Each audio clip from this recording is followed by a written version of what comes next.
So I saw your question in the email. It's from 5-2. It's about to find an area of probabilities of a normal distribution. Assume you got a random variable x that's normal distributed with a mean of 83 and a standard deviation of 5. Find the indicated probability. So you want probability is between 67 and 73. So you can do this by hand or with the calculator. Probably the easiest way is with Stat Crunch. You go into Stat Crunch, then you click on Stat.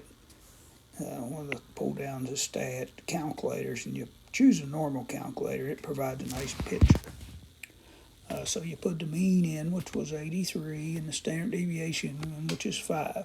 Do have to click on between, because we got, we want it between these two values, 67 and 73. So you put those in there, and you click compute, and it gives you the answer.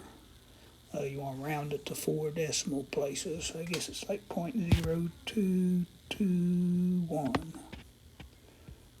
So you could do it again by hand or the TI-84 calculator, but Stat Crunch is nice visual. It shows you the area in red here. I kind of like using it. Hope this helps.